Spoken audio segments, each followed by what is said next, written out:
ये आपने अक्सर YouTube पे देखा होगा। जब भी आप अपना मोबाइल ऑन करते हैं, आप YouTube पे जाते हैं, तो छोटा सा 1 मिनट 27 सेकंड का एक छोटा सा एक जो है वो ऐड आता है। और ये भाई साहब क्या कहेंगे, एस्कॉन का द्वारिका में बहुत बड़ा मंदिर बन रहा है, आप सब लोग दिल खोल के दान कीजिए, नीचे हमारे खाता नंबर दिए हुए हैं, इन खाता नंबरों पे जाके आप जी डोनेट करें। किस लिए? पत्थरों में पैसा बर्बाद करवाने के लिए, एस्कॉन का बहुत बड़ा मंदिर बनवाने के लिए। उस मंदिर में फिर ये एक मूर्ति लगाएंगे, उस मूर्ति में फिर ये सारे पंडित लोग इकट्ठे होके फिर ये उस मूर्ति के अंदर जो है वो प्राण डालेंगे, फिर वो भगवान मूर्ति के अंदर आ जाएगा, फिर उस भगवान के आगे हाथ जोड़ के कोई तो बेटा मांगेगा, कोई बेटी मांगेगी, कोई नौकरी मांगेगी, यानी खुद के बनाए भगवान से फिर खुद ही हाथ जोड़ के प्रार्थना करेंगे। खुद ने मूर्ति बना दी, खुद ने मंत्र बना दिया, खुद ने ही जो है उसके अंदर वो प्राण डाल दिए, भगवान को जीवित कर दिया, और खुद ही फिर भगवान के आगे हाथ फैलाएंगे, हे भगवान बेटा देना, हे भगवान नौकरी देना। बताओ, ये ड्रामा नहीं हो तो और क्या है? कहते हैं आप पे लिपे आप पे पोते और आप पे बनावे ओही। हरियाणा राजस्थान में एक ओही माता होती है, जो औरतें होती हैं वो अपनी दीवार पे एक जो है वो चित्र बनाया करती थी। आजकल तो बने बनाए आने लग गए हैं। तो वो क्या करती थी, वो बुढ़िया वो होई माता की जो है वो फोटो बनाती थी, उसकी पूजा करती थी, खुद ही तो लिपा पोती करती, खुद ही फिर वो चित्र बनाती। तो कहते हैं आप पे लिपे आप पे पोते और आप बनावे ओही, और उसके आगे जो है वो पोता मांगे, तेरी बुद्धि कहां से खोई? बुढ़िया ने खुद ही तो माता बना दी, खुद ही लीप दिया, खुद ही पोत दिया, खुद ही अगरबत्ती कर दी, और खुद ही फिर उसके आगे हाथ जोड़ के कहती है, वही माता दया करना, मेरे घर में कोई संकट ना आ जाए, मुझे एक पोता देना, मुझे एक पोती देना, मेरा छोरा नौकरी लग जाए। बता, खुद ने ही माँ बनाई, खुद ने ही माता जी को बनाया, खुद ने सारे काम किए और खुद ही उसके आगे हाथ जोड़ रही है। तो इसी प्रकार एस्कॉन में ये अमोघ लीला, प्रभु खुद ही ये भगवान बन बैठे। प्रभु श्री कृष्ण जी को भूल जाओ, राम को भूल जाओ, नया प्रभु आ गया इस कलयुग में। तो ये जो ये प्रभु जी हैं तुम्हारे, ये एस्कॉन का बहुत बड़ा मंदिर बनवा रहे हैं, और उसमें फिर आप जाके अपनी मन्नतें मांगोगे तो इनको पैसों की जरूरत है। भाइयों और बहनों, आप लोग 21वीं सदी में जी रहे हो। अरे आदम के समय नहीं है, ये आदम का समय नहीं है कि कोई भी बहका देगा, कोई भी मूर्ख बना देगा। भेड़ चाल में चलने का इतना शौकीन है तो क्यों पढ़ाई लिखाई की, क्यों अपने माँ बाप का पैसा बर्बाद किया? अगर आंख बंद करके ही अगर आपको आगे बढ़ना है तो वो कहते हैं ना कि धर्म नहीं ये धंधा है, यहां पढ़ा लिखा भी अंधा है। पढ़े लिखे लोग भी जब तक अपने शास्त्रों को अपनी आंखों से नहीं देखेंगे तब तक आप लोग अंधे बने रहोगे, और इस प्रकार के लोग धर्म पे धंधा करते रहेंगे। उस कबीर परमेश्वर ने क्या बताया मंदिर के बारे में, मूर्ति पूजा के बारे में, कि पत्थर पूजे हरि मिले तो मैं पूजूं पहाड़, और इससे तो चाकी भली जो पीस खाए संसार। पत्थर पूजे हरि मिले तो मैं पूजूं पहाड़। कबीर परमात्मा अल्लाहू अकबर ने 650 साल पहले जब वो काशी में आए थे, लहर तारा तालाब में एक कमल के विकसित फूल पे वो कबीर परमात्मा एक बच्चे के रूप में स्वयं ही वो प्रकट हुए थे।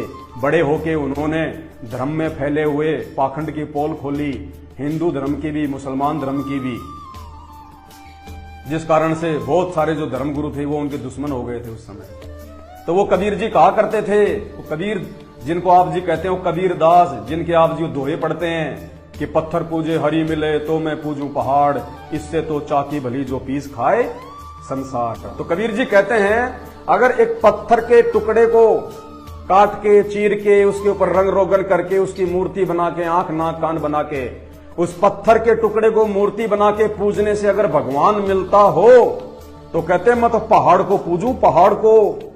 भाई वो छोटा सा पत्थर का टुकड़ा अगर तुम्हें इतना लाभ दे सकता है, तो मैं अगर पहाड़ को पूजूंगा तो मुझे तो तुमसे कहीं ज्यादा लाभ मिलेगा। और कहते हैं इससे तो चाकी भली, चक्की, इस पत्थर की मूर्ति से तो वो पत्थर की वो चक्की अच्छी जो पीस खाए संसार। वो दुनिया को खाने के लिए आटा तो पीस के दे रही है, वो पत्थर हमारे भोजन की व्यवस्था के लिए आटा तो पीस के दे रहा है, कुछ तो काम कर रहा है। ये तुम्हारे पत्थर के भगवान तो उतना काम भी नहीं कर सकते जितना वो पत्थर की चक्की कर सकती है। इसलिए कबीर साहिब ने, उस परमात्मा ने, अल्लाहू अकबर ने, सिकंदर लोदी भी जिनका चेला था। हाजी 650 साल पहले दिल्ली का बादशाह सिकंदर लोदी उस कबीर साहिब का चेला था, उनका शिष्य था। 64 लाख शिष्य थे उनके। तो उन्होंने मूर्ति पूजा का खंडन किया कि मूर्ख मत बनो, भगवान ऐसे नहीं मिलता। अगर एक मूर्ति से अगर भगवान मिल जाए तो फिर ये बड़े बड़े मंदिर क्यों बना रहे हो, मस्जिद क्यों बना रहे हो, चर्च क्यों बना रहे हो, गिरजाघरों में पैसा क्यों बर्बाद कर रहे हो। अगर मूर्ति में ही भगवान है तो सब अपने अपने घर पे मूर्ति लाके रख लो। फिर ये एस्कॉन वाले भाई साहब, ये एस्कॉन वाले भाई साहब क्यों पैसा बर्बाद कर रहे हैं देश का? क्यों बेचारे भोले भगत समाज को मूर्ख बना के, मीठी मीठी बातें बना के, डोनेट के नाम पे क्यों पैसा इकट्ठा कर रहे हैं? अगर मूर्ति में भगवान है तो सभी को आदेश दे दो कि भैया सभी मार्केट से 20 रुपए की या 50 रुपए की मूर्ति खरीद लो और सब अपने अपने घर पे लगा लो और भगवान तुम्हें वहीं मिल जाएगा। कोई एस्कॉन का मंदिर नहीं बनेगा, ना आपको कोई मंदिर में आने की जरूरत है, ना मंदिर में जाने की जरूरत है, ना कोई मस्जिद में जाने की जरूरत है, आपको अपने घर पे मिल जाएगा भगवान। लेकिन इनका मकसद ये नहीं है, इनका मकसद है खुद के लिए धंधा तैयार करना, रोजगार तैयार करना, ताकि दुनिया वहां आएगी तो दान करेगी, वो चंदा चढ़ाएगी, भेंट चढ़ाएगी, कोई सोने का मुकुट चढ़ाएगा, कोई चांदी का मुकुट चढ़ाएगा, कोई कपड़े चढ़ाएगा, तो कोई पैसे चढ़ाएगा। तो इन धर्म गुरुओं ने केवल अपने ये धंधे तैयार कर दिए हैं। तो परमात्मा ने इनका खंडन किया है कि पत्थर पूजे हरी मिले तो मैं पूजूं पहाड़, और इससे तो चाकी भली जो पीस खाए संसार। अब इस भाई साहब का एक छोटा सा वीडियो है जिन्होंने मूर्ति पूजा को बढ़ावा देने के लिए, मंदिर पूजा को बढ़ावा देने के लिए अपने आप को डेढ़ शरणा समझते हुए इन्होंने एक एग्जाम्पल दिया है कि मूर्ति पूजा जो है वो गलत नहीं है। क्यों गलत नहीं है, सुनिए इनके मुख कमल से। हरे कृष्णा। तो आज हम ये सवाल लेने वाले हैं कि हमको क्या मूर्ति पूजा करनी चाहिए या नहीं करनी चाहिए। पहली बात तो हमें ये समझनी है कि भला मूर्ति पूजा क्या होती है। जैसे अक्सर आपने देखा होगा चौराहों के ऊपर किसी नेताजी का बुत बनाया जाता है, उनको हार पहनाया जाता है और बोला जाता है आज से इस चौक का नाम है नेताजी चौक। और फिर जब सब वहां से चले जाते हैं तो कबूतर आता है, उस नेताजी के ऊपर बैठता है, अपना काम करता है और उड़ के चला जाता है। तो इस प्रकार की मूर्तियों की पूजा करना मूर्ति पूजा है और ये गलत है। अक्सर आपने देखा होगा कि चौराहे के ऊपर शनि महाराज का ऐसे टीन से काट करके एक इमेज बनाते हैं, कहते हैं जय शनि महाराज, जय शनि महाराज। उससे लोग जो है सिक्के डालते हैं ताकि शनि महाराज का प्रकोप उन पे कम हो जाए। तो इस प्रकार के टीन के इमेज काट करके पैसे हासिल करना ये भी मूर्ति पूजा है और ये भी गलत है। इसी प्रकार से तांत्रिक वर्शिप, खौफनाक मूर्तियां बनाना और फिर कंकालों के साथ, जानवरों के खून के साथ, जय काली कलकत्ते वाली तेरे वचन जय खाली फू, इस प्रकार की पूजा अर्चना करना ये भी मूर्ति पूजा है और ये भी गलत है। साथ ही किसी फिल्म स्टार को पूजना, जैसे आज अमिताभ बच्चन के मंदिर भी हैं, साथ ही जयललिता के मंदिर भी हैं, करुणा नदी के मंदिर भी हैं, सचिन तेंदुलकर के मंदिर भी हैं। If cricket is religion, Sachin Tendulkar is God. तो इस प्रकार से संसार में भले ही कोई कितने महान हो, लेकिन पूजा अर्चना तो वास्तव में भगवान की होनी चाहिए। लेकिन जब इस प्रकार के मंदिर होते हैं जहां इंसानों की पूजा की जाती है तो ये भी मूर्ति पूजा है और ये भी गलत है। तो मूर्ति पूजा करना सही है कि गलत है? वेल, मूर्ति पूजा करना गलत है। अच्छा, तो फिर ये क्या कर रहे हैं फिर यहाँ पर? ये मूर्ति पूजा नहीं है क्या? वेल, ये मूर्ति पूजा में काउंट नहीं होता, इसको बोलते हैं विग्रह सेवा। तो मूर्ति पूजा और विग्रह सेवा इन दोनों में अंतर होता है। क्या अंतर होता है भला? जैसे फॉर एग्जाम्पल अगर एक कागज का टुकड़ा हो, आप मुझे बताइए आपको दर्द हो रहा है कि नहीं हो रहा? आपको दर्द हो रहा है? वो दर्द हो रहा है? हो रहा है? नहीं हो रहा? अच्छा, एक 2000 रुपए का नोट दे जरा, अब आपको दर्द होगा ना? क्या आप 2000 रुपए के नोट का भी यही हाल करने वाले? देखिए जी, वो कागज का टुकड़ा नहीं है, वो आरबीआई से गुजर गया वो तो ना, वो कागज का टुकड़ा नहीं रहा। हाँ, जब एक कागज का टुकड़ा जब जिस तरह से आरबीआई से गुजर जाता है तो वो कागज का टुकड़ा नहीं कहलाता, वो करेंसी नोट कहलाता है। उसी प्रकार से जब भगवान के विग्रह बनाए जाते हैं, उनकी प्राण प्रतिष्ठा हो जाती है, आरबीआई से गुजर गए भाई, तो फिर अब यहाँ पर भी सिर्फ मूर्ति नहीं है, अब यहाँ पर है विग्रह। देखा आपने नौटंकी? अब इनकी इस नौटंकी पे वही लोग मूर्ख बनते हैं जो पढ़े लिखे मूर्ख हैं, एजुकेटेड फुलिश लोग, जो पढ़े लिखे होने के बाद भी जो विचार नहीं करते, वो लोग इनकी मीठी मीठी चुपड़ी बातों के ऊपर मोहित हो जाते हैं। यार बात तो सही है, विग्रह पूजा अलग है और पत्थर पूजा अलग है। इन्होंने एग्जाम्पल दे दिए बहुत सारे। और क्या कहा कि जैसे ये कागज का टुकड़ा है, इस कागज के टुकड़े को अगर मैं फाड़ूंगा तो आपको कोई दर्द नहीं हो रहा, किसी प्रकार का कोई दर्द नहीं होगा आपको। और इन्होंने हम सबके सामने कागज के टुकड़े को फाड़ दिया यूं। आपको कोई दर्द हुआ? नहीं हुआ, नहीं हुआ। शाहरुख खान की तरह एक्टिंग कर रहा है। इनको धर्मगुरु नहीं, इनको जो है इनको बॉलीवुड में होना चाहिए था। इनको वहां इनको बड़े बड़े अवार्ड मिलते। यूं फाड़ दिया कि जैसे कागज का टुकड़ा है। भाई साहब हमारे को समझा रहे हैं कि मूर्ति पूजा और मूर्ति विग्रह क्या है। जैसे कागज का टुकड़ा मैंने फाड़ दिया, किसी को कोई दर्द नहीं हो रहा। फिर उन्होंने 2000 का नोट दिखाया कि अब इस 2000 के नोट को मैं फाड़ूं, आपको दर्द होगा ना? होगा ना? इसी प्रकार जो मूर्ति है भगवान की, जब हम उसके अंदर प्राण डाल देते हैं, उसके बाद में फिर वो मूर्ति मूर्ति नहीं रहती, फिर वो विग्रह पूजा हो जाती है। तो भाइयों, ये इन्होंने अपना एक जो है ये तर्क दे दिया मूर्ति पूजा को और जो है वो बढ़ावा देने के लिए। ठीक है, कागज को फाड़ सकते हो, नोट को नहीं फाड़ सकते। क्यों? क्योंकि नोट आरबीआई से जो है वो गुजर चुका है। इस 2000 के नोट से हम लोग जो मर्जी हम लोग जो है सामान हम खरीद सकते हैं। 2000 के नोट की 2000 की वैल्यू है, हमें पता है उस बात का कि ये नोट वर्तमान में ये प्रचलन में है, इसकी 2000 की वैल्यू है, इसलिए हम नोट को नहीं फाड़ सकते। और वो कागज, उसकी कोई वैल्यू नहीं है, फाड़ दो।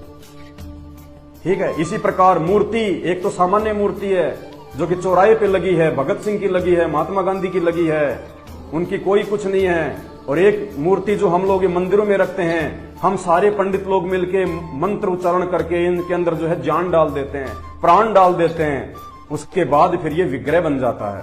ठीक है, अब इस भाई का जो तर्क है वो कितना जो है वो घटिया तर्क है। इनको केवल यहीं तक का ज्ञान है, लेकिन उस पूर्ण परमात्मा अल्लाह अकबर ने, संत रामपाल जी भगवान ने अपने बच्चों को आके जो ज्ञान दिया है, जो सत्संग दिया है, उस ज्ञान और सत्संग के आगे तो ये लीला प्रभु जैसे महात्मा जी जो है टिक भी नहीं सकते। तो क्या बताया इन्होंने कि आप 2000 के नोट को नहीं फाड़ सकते क्योंकि वो आरबीआई से गुजरा हुआ है, उसकी वैल्यू है।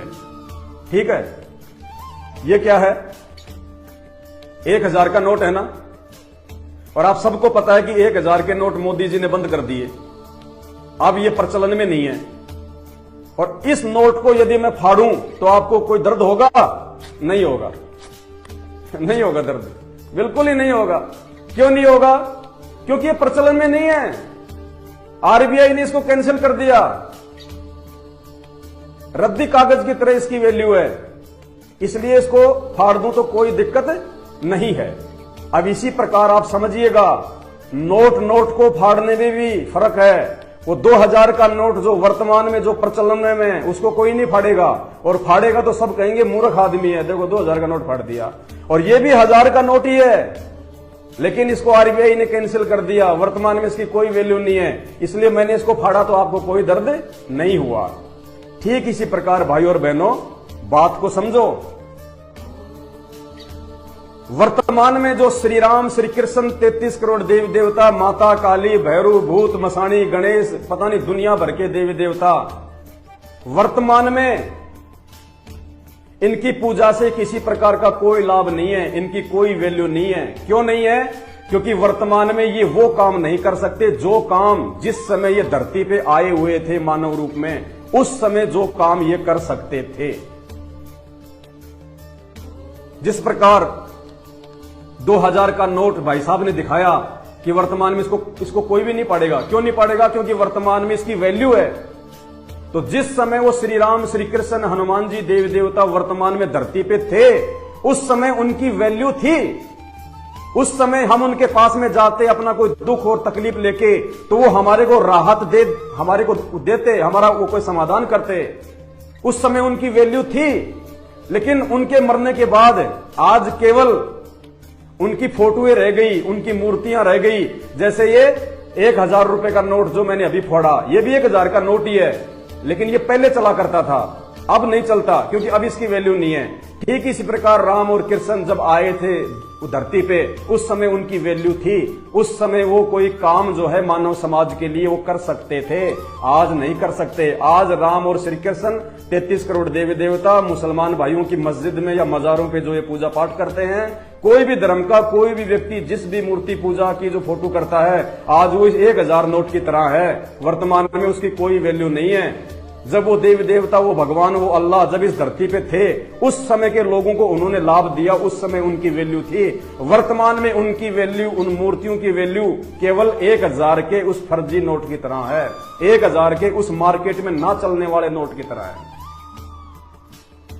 2000 का नोट भाई साहब ने दिखाया, इसको फाड़ूंगा तो आपको दर्द होगा। बिल्कुल होगा, क्योंकि 2000 का नोट वर्तमान में वो प्रचलन में है। 2000 का नोट हमारे को लाभ दे सकता है, और मैंने वही 1000 का नोट फाड़ा, किसी को कोई दर्द नहीं हुआ। क्यों? क्योंकि वो प्रचलन में नहीं है। तो ठीक इसी प्रकार कोई भी देव देवता या भगवान है, जिस समय वो प्रचलन में थे, जिस समय वो धरती पे थे, उस समय वो लाभ दे सकते थे। और वर्तमान में चाहे उनकी कितनी पूजा कर लो, कितना नाक रगड़ लो, कितना सोने चांदी की मुकुट पहना दो, कितने लाल पीले हरे काले नीले उनके आप वो कपड़े पहना दो, कितना उनकी आंखों में आप जी सिंदूर लगा दो, माथे पे तिलक लगा दो, कितना झूले में झुलाओ, कितना जो है लड्डू गोपाल बनाओ, कुछ बेनिफिट नहीं होने वाला, क्योंकि वर्तमान में वो प्रचलन में नहीं है। वो वर्तमान में कुछ नहीं कर सकते आपके लिए, कुछ भी।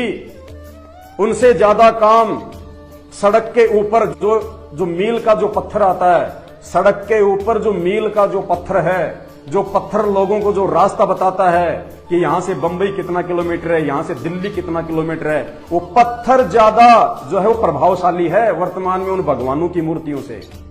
आप उस मूर्ति के आगे जाके बैठो और मूर्ति से कहो कि महाराज जी नमस्कार, आपको दंडवत प्रणाम। महाराज जी, मेरे घर में जो है एक पोता हुआ है कल, तो आप मुझे बताइए मैं इसका क्या नाम रखूं, इस पोते का मैं क्या नाम रखूं। आप 20 दिन बैठे रहो, चाहे 20 साल बैठे रहो, वो मूर्ति आपको ये नहीं बताएगी कि तू इसका नाम नटवर लाल रख ले या तू इसका नाम जो है वो काशीराम रख ले। नहीं बोलेगी वो मूर्ति, क्योंकि वो पत्थर है, वो 1000 के नोट की तरह वर्तमान में उसका प्रचलन समाप्त है। उसके अंदर कोई प्राण नहीं है, कोई जीव नहीं है, ना वो बोल सकती, ना चल सकती, ना देख सकती, ना बोल सकती, ना वो सुन सकती। वो मूर्ति आपको नाम नहीं बताएगी कि आप अपने पोते का ये नाम रख लो। और रोड के किनारे जो मील का पत्थर है, उस मूर्ति से तो वो अच्छा है जो आपको ये बता देगा कि यहां से दिल्ली 100 किलोमीटर दूर है, यहां से बंबई 1150 किलोमीटर दूर है।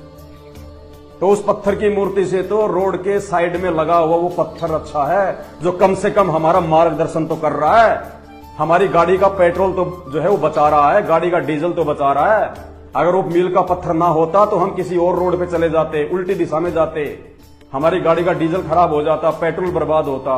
उस रोड पे लगे हुए मील के पत्थर ने जो किलोमीटर बताता है, उस मूर्ति से ज्यादा काम तो वो मील का पत्थर कर रहा है कि आपको रास्ता बता रहा है, आपका वो मार्गदर्शन कर रहा है।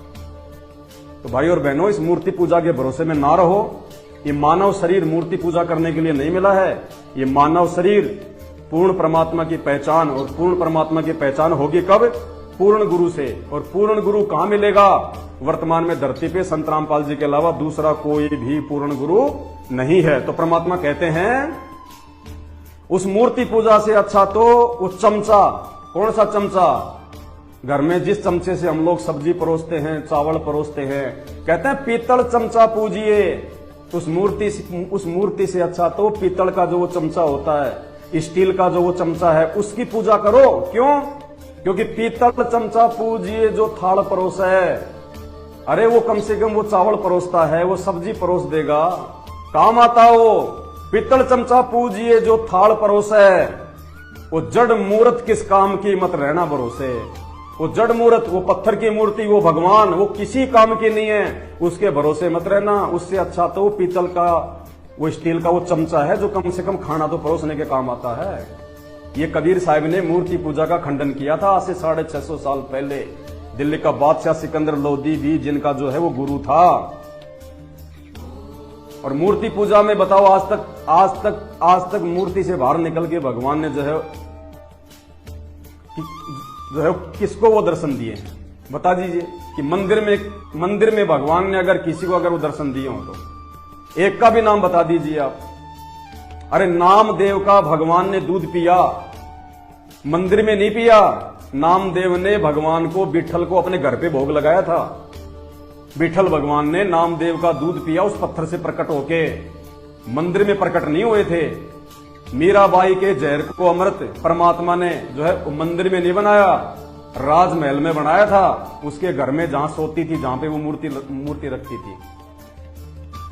प्रहलाद भगत को भगवान ने आके बचाया, नरसिंह रूप धारण करके। वो खंबे में प्रकट हुए थे, राजा के महल में, मंदिर में प्रकट नहीं हुए थे। भगवान कोई बाध्य नहीं है कि वो मंदिर में बैठा हुआ मिलेगा आपको। और उस समय नामदेव का जो है वो पत्थर से बाहर निकल के दूध पीना, मीराबाई के जहर को अमृत बनाना, और प्रहलाद भगत के लिए खंबे में प्रकट होना, वो कोई सामान्य बात नहीं थी। ऐसे भगवान नहीं प्रकट होता। लेकिन वो जो आत्माएं थी, नामदेव जी, मीरा जी, प्रहलाद, वो पिछले जन्मों की उनके पास में भक्ति थी, उनके पास में उनका भक्ति धन था, पुण्य थे उनके पास में, जिस कारण से भगवान को उनकी रक्षा के लिए आना पड़ा। वरना आज 5-5 साल की जो बच्चियां हैं उनके बलात्कार हो रहे हैं, क्या वो भगवान को नहीं पुकारती हैं क्या? बुजुर्ग माता पिता को उनके बच्चे मारते हैं, पीटते हैं, कहां है भगवान? क्यों नहीं आ रहा उनको बचाने भगवान? ये जितने भी जो धर्मगुरु हैं, ये लड्डू गोपाल को, फलाने गोपाल को, राधे राधे को रोज भोग लगाते हैं। एक भी धर्मगुरु हिंदुस्तान में बता दो, या मुसलमान धर्म का कोई भी मुल्ला मौलवी बता दो, जिसके लड्डू खाने के लिए भगवान ने आगे हाथ बढ़ाए हो उस मूर्ति से। क्यों नहीं बढ़ा रहा भगवान? क्यों नहीं बढ़ा रहा? क्योंकि इन धर्मगुरुओं के पास में इनकी पिछली भक्ति नहीं है, इनकी बैटरी डिस्चार्ज हो रखी है, ये केवल पाखंड पूजा है। तो जो नामदेव थे, जो मीरा जी थी, जो प्रहलाद जी थे, या जो कर्माबाई थी जिसका भगवान ने आके जो है वो खिचड़ा खाया था, ये पिछले जन्म की भक्ति से युक्त आत्माएं थी। उस भक्ति के जो है वो प्रभाव से भगवान ने आना पड़ा। वरना आज क्यों नहीं आ रहा भगवान? अरे द्रौपदी का जब महाभारत के युद्ध में जब उसका चीर हरण किया जा रहा था, उसको नंगा किया जा रहा था दुशासन के द्वारा, तब तो भगवान आ गए, भगवान ने उसका चीर बढ़ा दिया। और आज 5-5 साल की बच्चियों के, 8-8 साल की बहन बेटियों के आज जो है वो बलात्कार हो रहे हैं। कहां भगवान? वो भी तो चिल्लाती हैं, वो भी तो अपनी इज्जत रक्षा के लिए भगवान से हाथ जोड़ती होंगी। क्यों नहीं आता भगवान? क्योंकि वर्तमान में जो माता बहनें हैं वो उल्टी साधना करती हैं सब, इसलिए भगवान उस साधना से उनकी रक्षा नहीं कर सकता, आ ही नहीं सकता परमात्मा, बचाव ही नहीं कर सकता। और जो द्रौपदी थी वो पिछले जन्म की परमात्मा की अच्छी आत्मा थी, उसने भक्ति की हुई थी, दान पुण्य उसने किए हुए थे, सच्चे संत को दान पुण्य किया हुआ था, पूर्ण संत को दान पुण्य किया हुआ था, तत्वदर्शी संत को दान पुण्य किया था। बाखबर को इन वर्तमान के चुंडित मुंडित गले में रुद्राक्ष की माला, बड़ा सा छोटा तिलक छापा है, ये पहन के ढोंग और पाखंड करने वाले को द्रौपदी ने दान धर्म नहीं किया था। अगर द्रौपदी भी अगर ऐसे किसी नकली और पाखंडी अगर गुरु को अगर वो मंदिर मस्जिद में जाके अगर दान करती तो परमात्मा उसको बचाने नहीं आता। द्रौपदी ने पूर्ण परमात्मा को, जो कि एक अंधे महात्मा के रूप में उसके पास में आए थे, जब वो अपने पिता राजा द्रुपद के घर पे रहती थी, जब वो कुंवारी थी, और जब वो जनाना घाट पे नहाने के लिए गई थी, उस समय वो अंधे महात्मा के रूप में वो परमात्मा आया था धरती पे। और उसको द्रौपदी ने 9 इंच अपनी साड़ी का जो टुकड़ा है वो फाड़ के दिया था। अब ये नकली धर्मगुरु तुम्हारे को क्या पढ़ाते हैं?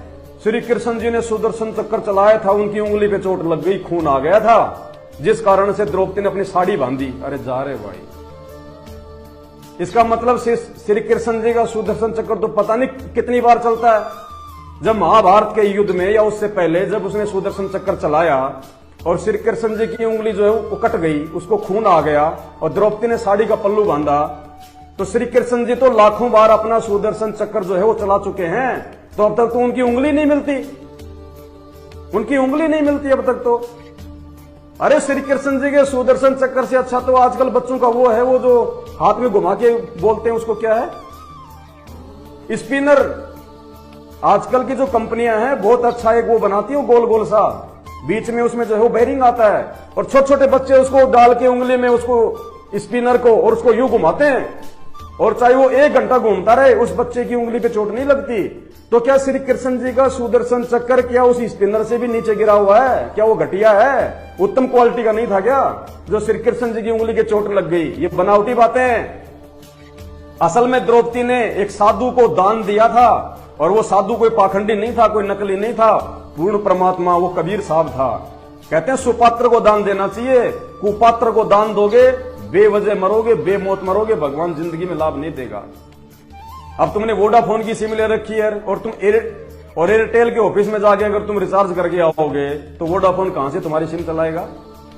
तो ये जितने भी वर्तमान के जो नकली धर्मगुरु, साधु, संत, महात्मा, मुल्ला, मौलवी, पास्टर, काजी, ये सब के सब नकली हैं, पाखंडी हैं। इनको भगवान की जानकारी नहीं, इनको भक्ति की जानकारी नहीं, इनको हमारे धर्मशास्त्रों की जानकारी नहीं। ये केवल अपना पेट भरने के लिए, अपना परिवार चलाने के लिए इन्होंने अपना धार्मिक धंधा खोल रखा है। और जब तक आप इनके पीछे लगे रहोगे आंख बंद करके, तब तक आपकी ऐसी दुर्गतियां होती रहेंगी। चाहे भी हिंदू हैं, चाहे मुसलमान हैं, चाहे सिख है, चाहे ईसाई है, जो मर्जी हैं आप।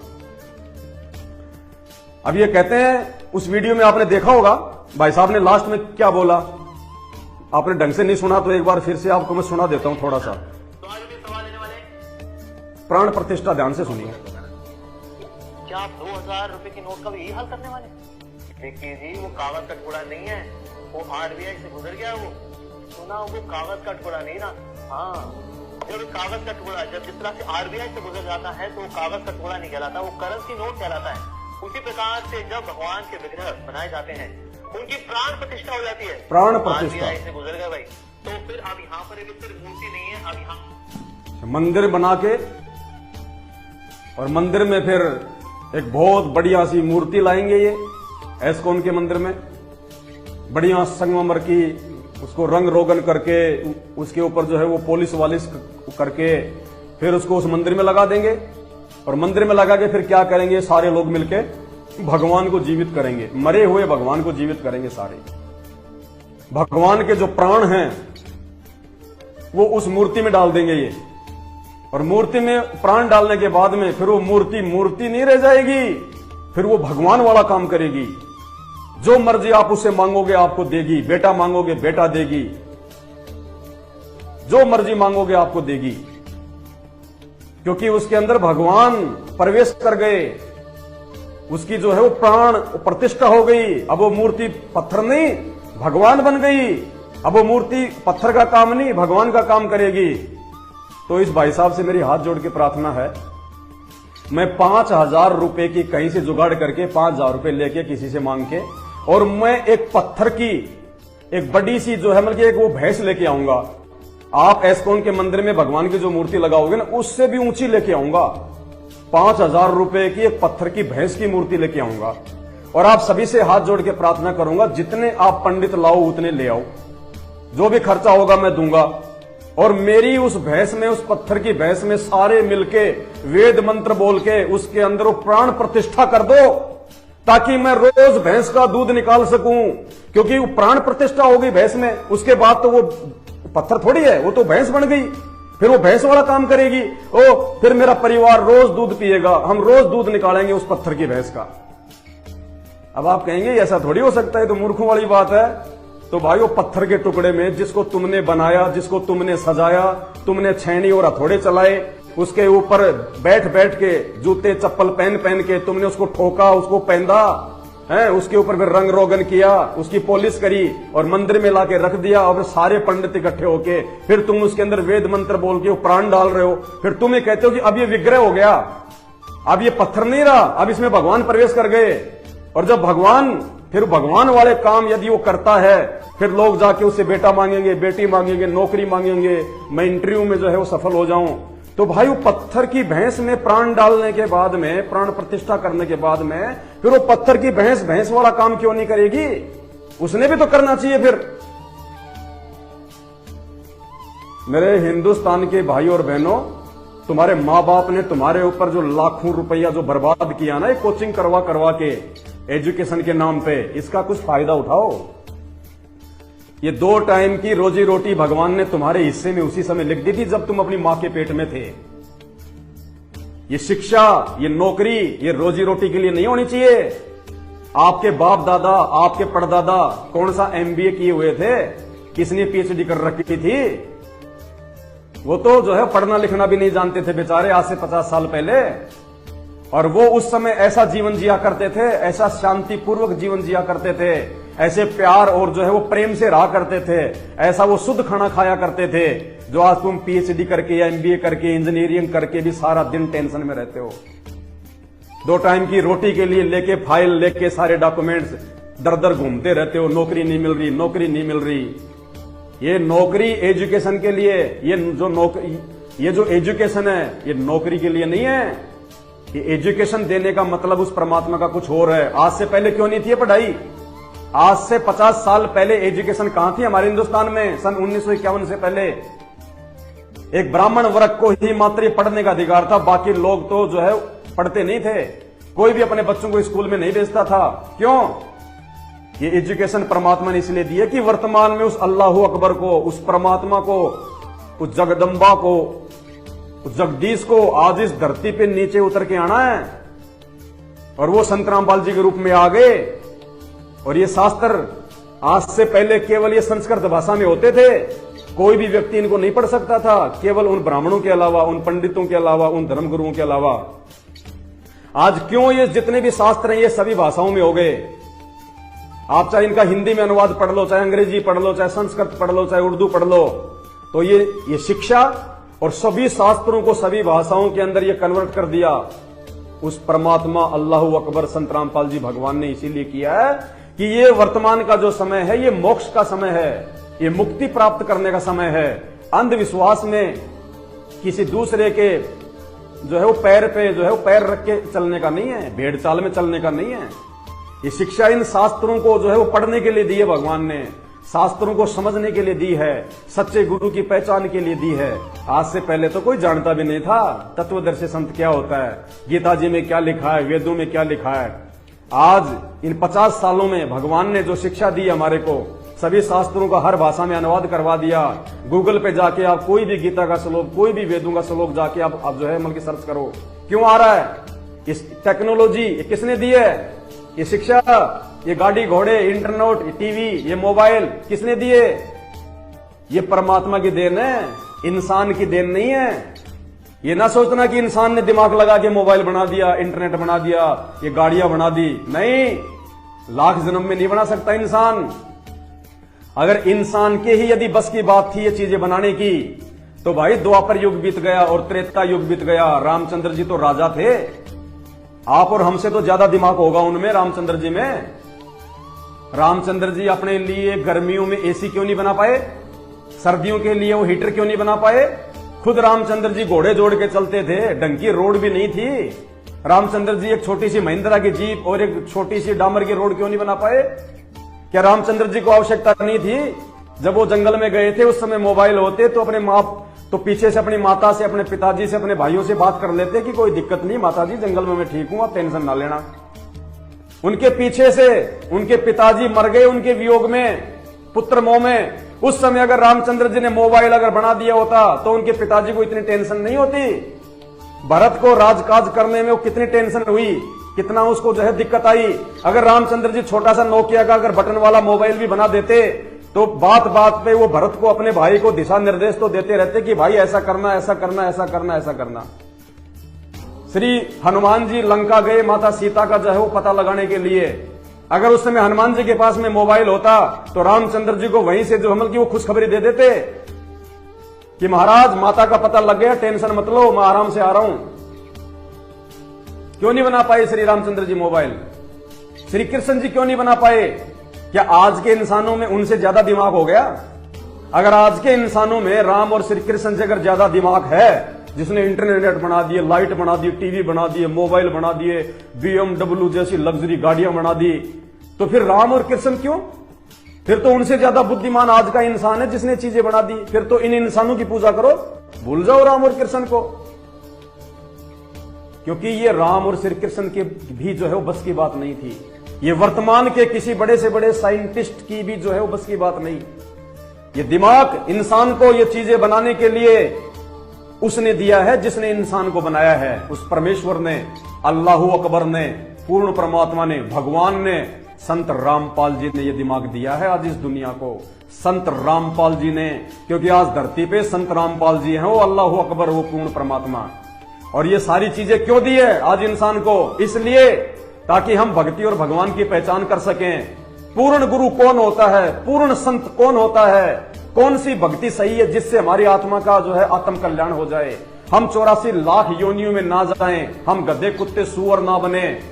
इन सब बातों की जानकारी के लिए ये, ताकि एक जगह बैठ के उनके सत्संग सब लोग सुन सकें। घर घर में टीवी दे दिए, संत रामपाल जी एक जगह से बैठ के सत्संग करेंगे, घर घर में उनके प्रवचन सुनाई देंगे।